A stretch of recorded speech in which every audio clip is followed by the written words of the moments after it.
আজকের এই বিশেষ ভিডিওতে আমি তোমাদের নিয়ে চলেছি এক অপূর্ব যাত্রায়, যেখানে তুলির আঁচড়ে ফুটে উঠবে একটি মহাপবিত্র মুখ। আর সেই মুখের পেছনে লুকিয়ে আছে এমন কিছু গল্প যা জানলে তোমার হৃদয় কেঁপে উঠবে। বলরাম রেগে গিয়ে এমন কি করতে গেছিলেন যা স্বয়ং কৃষ্ণ এসে যদি না থামাতেন তাহলে হয়তো পুরো ইতিহাসটাই বদলে যেত। আপনার কি জানা আছে জগন্নাথ দেবের হাত দুটি কেন কাটা থাকে, আর পাই বা থাকে না কেন? জানতে হলে পুরো ভিডিওটা দেখো।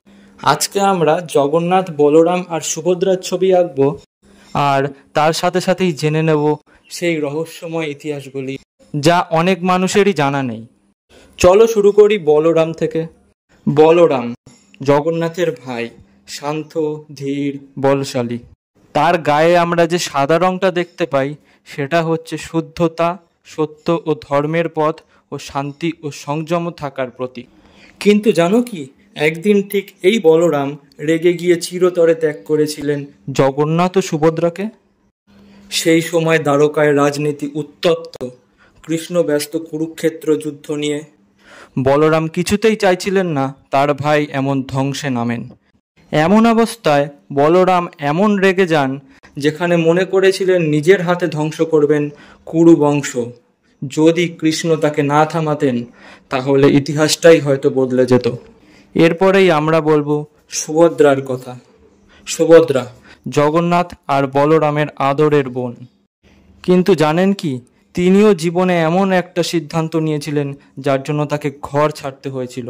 একবার তার বিয়ের প্রসঙ্গে বলরাম ও জগন্নাথের মধ্যে শুরু হয় গোপন টানাপোড়েন। বলরাম চেয়েছিলেন সুভদ্রার বিয়ে দুর্যোধনের সঙ্গে হোক, আর জগন্নাথ চেয়েছিলেন অর্জুনের সঙ্গে হোক।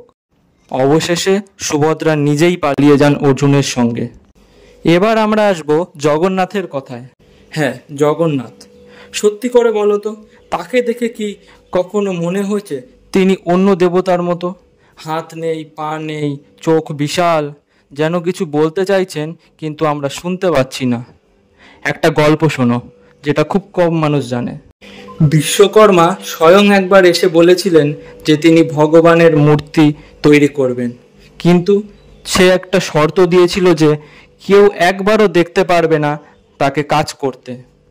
যদি সেই মূর্তি বানানোর অবস্থায় কেউ তাকে দেখে ফেলে তাহলে সে তখনই কাজ বন্ধ করে দেবে। তখন রাজা ইন্দ্রদুম্ন তাতে রাজি হলেন। শুরু হলো মূর্তি গড়া। কিন্তু বহুদিন কেটে যায়, কোনো শব্দ নেই।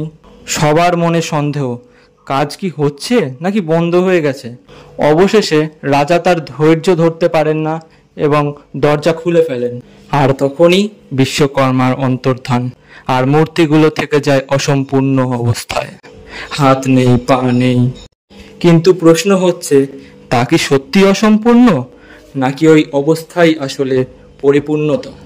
জগন্নাথ হলেন সেই রূপ যিনি অপূর্ণ হয়েও পরিপূর্ণ। তার চোখে কোনো গোপন কথা নেই, সবকিছুই খোলামেলা। আর এজন্যই তিনি হলেন সকলের নাথ। সবকিছুই জানেন, বোঝেন, কিন্তু বলেন না। তিনটি চরিত্র, তিনটি রহস্য, আর আমি একটুখানি শুধু তাদেরকে রঙে ধরার চেষ্টা করেছি এই ভিডিওতে। যদি ভিডিওটি ভালো লেগে থাকে তাহলে অবশ্যই সাবস্ক্রাইব করবেন, আর অবশ্যই কমেন্টে জানাবেন যে এই গল্পটা কি আপনার জানা ছিল। ধন্যবাদ।